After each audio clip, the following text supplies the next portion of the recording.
Hello everyone, welcome to my YouTube channel. आज का topic है हमारा कैपिटल स्ट्रक्चर। कैपिटल स्ट्रक्चर क्या होता है? जो पूरा का पूरा ऑर्गेनाइजेशन की कैपिटल होती है, पूरे ऑर्गेनाइजेशन की कैपिटल होती है, उसमें ऑर्गेनाइजेशन में कितना हिस्सा डेब्ट का है और कितना हिस्सा इक्विटी का है। तो ये क्या हो जाता है फिर हमारा? कौन बताता है? ये कैपिटल स्ट्रक्चर।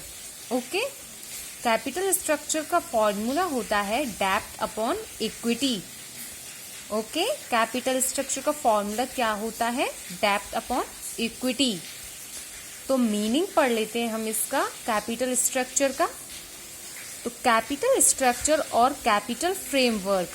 कैपिटल स्ट्रक्चर को कैपिटल फ्रेमवर्क भी कह सकते हैं। Capital structure of a company comprise of long-term capital funds raised by its firm different sources for the business। जो बिजनेस के डिफरेंट सोर्सेज होते हैं, उनके फंड्स को रेज करता है। लॉन्ग टर्म कैपिटल के फंड्स को रेज करता है कौन? Capital structure. ओके, कौन कौन से सोर्सेज हैं वो? Equity funds. कौन कौन से फंड्स को रेज करता है? इक्विटी फंड्स, डेब्ट funds and retained earning. Okay, डेब्ट ऑन इक्विटी होता क्या है? यू नो व्हाट, ये होता क्या है? इक्विटी होती है हमारी जो कैपिटल्स, जो बिजनेस की कैपिटल होती है, उसके शेयर होल्डर से कलेक्ट की जाती है। जो कैपिटल शेयर होल्डर्स, जो बिजनेस के जो शेयर होल्डर्स होते हैं, उनसे जो कैपिटल्स कलेक्ट की जाती है, तो वो क्या हो जाती? वो कौन सी कैपिटल होती है? वो कौन से फंड्स होते हैं? इक्विटी होती है वो हमारी इक्विटी होती है। एंड डेब्ट कौन से होते हैं? जैसे कि डिबेंचर इशू करना, बॉन्ड्स इशू करना एंड एडवांसेस इशू करना और बैंक से लोन लेना, ये हमारी क्या हो जाते हैं? हमारे डेब्ट्स हो जाते हैं। ये हमारे डेब्ट्स हो जाते हैं। और इक्विटी क्या होती है? जो कैपिटल्स शेयर होल्डर से कलेक्ट की जाती है, वो हमारी इक्विटी होती है। ओके, तो एक अकॉर्डिंग टू प्रशानन चंद्रा, ये ऑथर ने जिन्होंने डेफिनेशन दी है, the composition of a firms financing consist of equity, preference, डेब्ट। जो प्रेफरेंशियर्स, डिबेंचर, इक्विटीज, ये सब का सब कॉम्बिनेशन क्या हो जाता है? हमारा कैपिटल स्ट्रक्चर हो जाता है। ओके, नेक्स्ट आता है हमारा फॉर्म्स ऑफ कैपिटल स्ट्रक्चर। कितने टाइप्स के होते हैं कैपिटल स्ट्रक्चर? ये 2 टाइप्स के होते हैं कैपिटल स्ट्रक्चर। फर्स्ट होता है हमारा ओनर्स कैपिटल एंड सेकंड होता है हमारा borrowed capital. Okay, owners capital कौन कौन से कैपिटल होते हैं? जैसे कि हमारी equity shares, preference shares, retained earning. Retained earning क्या होता है? You know what, retained earning क्या होता है? Part of profit.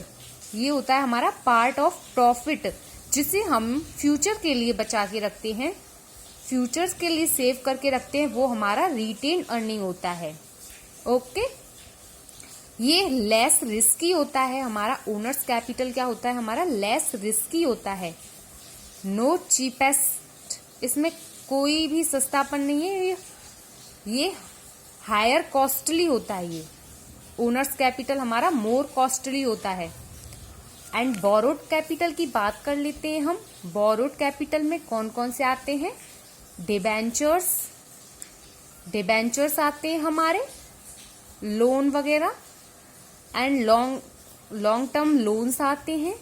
ये हमारा मोर रिस्की रहता है। किससे? As compare to owners capital से। ओनर्स कैपिटल से ये हमारा बोरोड कैपिटल रिस्की होता है। एंड चीपर, ये नो कॉस्टली होता है। ये कॉस्टली नहीं बिल्कुल भी, ये चीपर होता है। ओके, अब हम बात कर लेते हैं इम्पोर्टेंस ऑफ कैपिटल स्ट्रक्चर की। क्या क्या इम्पोर्टेंस है कैपिटल स्ट्रक्चर के?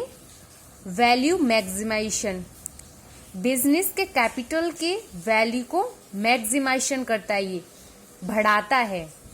बिजनेस की कैपिटल की वैल्यू को बढ़ाता है कौन? Capital structure. Okay, it prevent over and under capitalisation, इसमें अंडर और ओवर कैपिटलाइजेशन की भी बात करता है ये कौन? Capital structure. Okay, it's help the increasing profit of business, ये बिजनेस के प्रॉफिट को बढ़ाने में भी हेल्प करता है कौन? Capital structure. And the last point is helps in maximising the share holders capital, ये शेयर होल्डर्स की कैपिटल को इंक्रीज करता है, ये शेयर होल्डर्स की कैपिटल को इंक्रीज करता है जब overall cost of the capital हमारी कम हो रही होगी, तो वो शेयर होल्डर्स की कैपिटल को इंक्रीज करता है कौन? Capital structure. तो ये हमारे आज हमने पढ़ा importance of capital structure and forms of capital structure and capital structure का मीनिंग एंड डेफिनेशन। ओके।